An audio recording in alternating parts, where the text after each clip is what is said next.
What's up, guys? Welcome back to the Try Time Podcast YouTube channel. I'm Callum and this is the top 10 wingers in Super League. Now, before we get into the video, I just want to say we've got the competition on at the minute for the subscribers. Once we get to 1,000 subscribers, we will be giving away a rugby shirt from the 2025 season of the winner's choice. So please subscribe if you haven't already.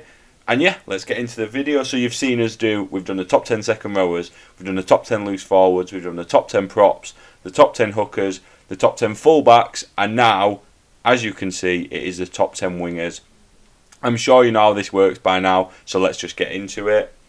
And yeah, number 10, we've got Ryan Hall, one of the best wingers, if not the best winger, definitely top 5 wingers in Super League ever. But obviously he's on a bit of a decline now. I mean, he's not missed a game this season for Hull KR, which is just absolutely crazy. Obviously he's already signed his deal next year at the Rhinos. So for longevity and availability, he's got to be up there. His output is still there as well. He's still scoring tries, but obviously he's lost that yard of pace now and he's not quite as good as he was. That's why he's at the 10. Number 9, we've got complete other end of the spectrum. Someone who I probably at the start of the season would never have imagined to get on this list, but his performances this year have got him on it, and that's Innis Senior. Now, he's got 13 tries this season already, and that's in a bad cast side. Like, I know they're coming up and starting to play well now, but overall, it's not a cast side who's pushing any playoffs or anything like that. So it's testament to Senior how he's scoring these tries, especially when they're not just walkovers. He's, getting the ball 10 metres out and making things happen, and he's a great finisher. And he's also, sort of good out of deep ball and things like that. So I think it's only right that he makes it onto this list. Number 8, we're back to one of the old boys, and that's Josh Charnley. And it's crazy to me that Josh Charnley scored 26 tries last year, which in theory probably should put him higher up on this list. And he is still gratefully, still productive, still scores tries. But I just can't have him too high. A few years ago, he probably would have been up near the top, but I think he's on that sort of decline now. Similar to Hall, lost a yard of pace and things like that.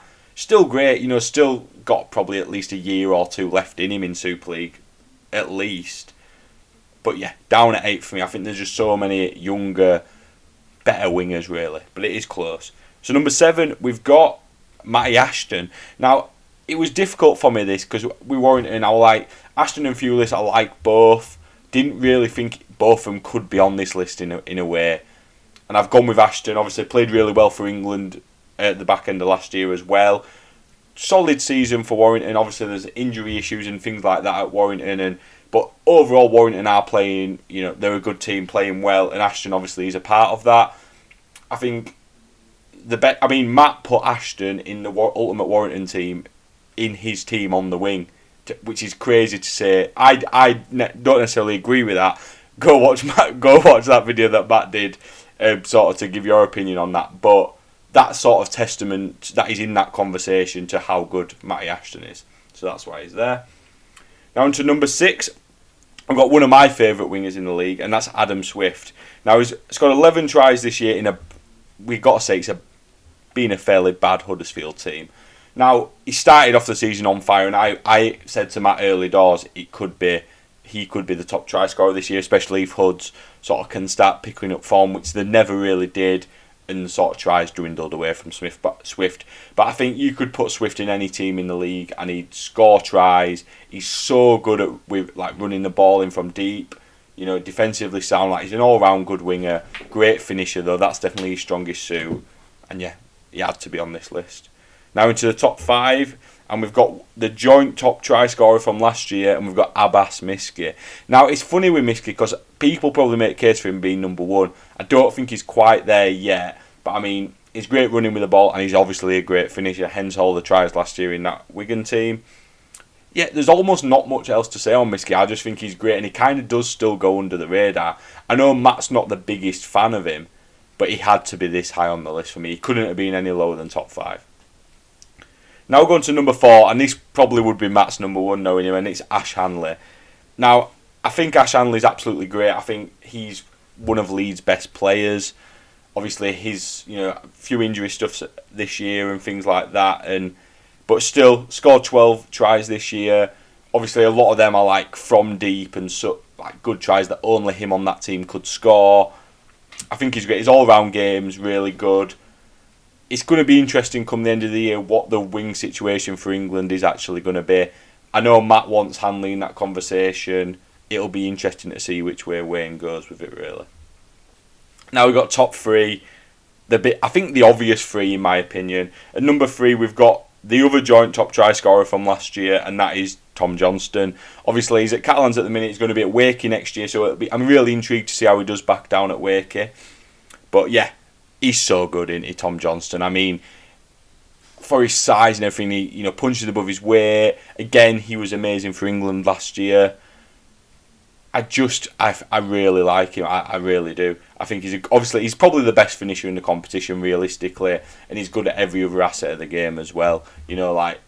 He's good. He's just a good winger, and I mean, it's crazy that he's gone back to Wakey. Obviously, they're in the Championship at the minute.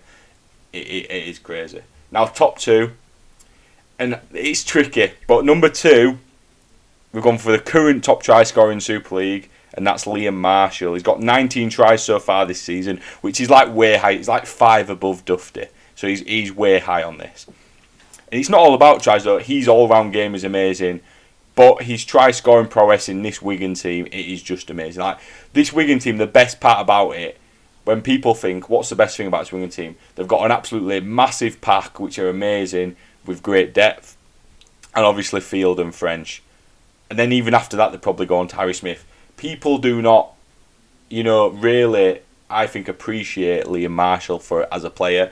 And some people probably would have him as number, especially Wigan fans will have him as number 1. But I've got him as number 2. I think he's great. And number 1 is, of course, Tommy Makinson. Now, I know it's not necessarily happened as much this year. Saints are in a bit of sort of a weird stage. Injuries and things have happened. But he's still on his day. Tommy Makinson is the best winger in Super League, in my opinion. He scored 22 tries last year, which is obviously high. Yeah, don't get me wrong. I think I can imagine if I do this next year, he might slowly start trickling down.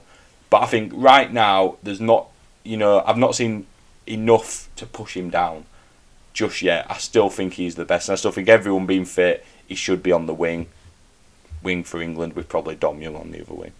But yeah, what do you think, guys? Let me know. Who do you agree with? Who do you disagree with? There's always some disagreements. We'll be doing the centres next. But yeah, thanks for watching, guys, and we'll see you next week.